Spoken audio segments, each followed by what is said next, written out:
Hindi ko talaga lubos sa kalain na mag-invade yung mga kalaban dito. Kasi pag level 4 ko yung blowback na ito mga doy eh.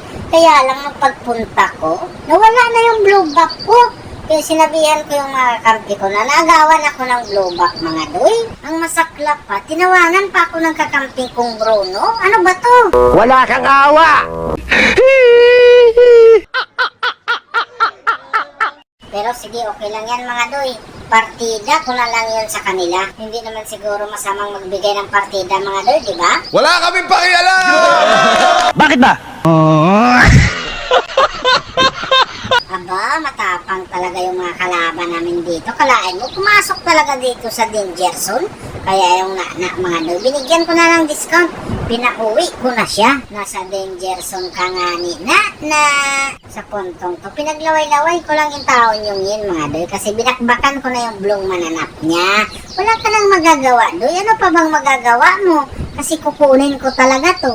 Maglaway ka na lang dyan. Kung ako sa'yo, umalis ka na lang kasi mainggit ka na lang pag makuha ko to. Maghanap ka na lang ng iba mong bang. Ito tanda mo, bukas, uunahan kita. Yung pulang mananap na naman sana kukunin ko dito. Kaya lang, nandito man yung naana tapos yung chupapi. Kaya binigwasan ko yung naana doon mga doon. Pero grabe, napakarami nila. Anong ibig sabihin nito? Nagkamali yung wrong moves ko? Madaldal ka eh. Nakakahiya kasi.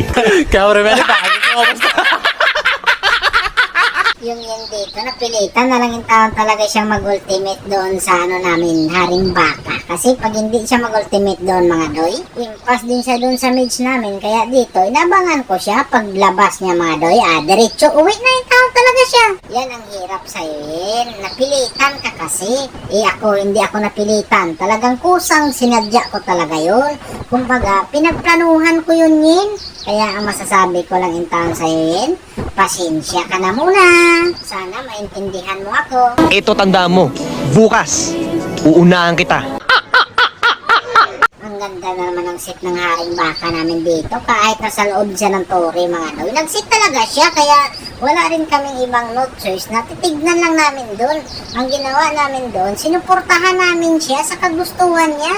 Kasi kagustuhan din namin yung taong manalo mga doy. Sa puntong to, akala nga namin dito matatapos na namin to mga doy. Kaya lang, biglang naubos ka agad yung namin dito, minions. Tapos nalusaw din yung malaking mananap namin. Naku po, nabitin pa yung Haring Baka namin. Pumasok pa doon sa loob ng tore, nag-sit. Dito, tinago ko yung sarili ko sa tanglad. Pag once may dumaan dyan mga doy, itaga nyo sa bato, idikit ko yan sa bato. O kita nyo?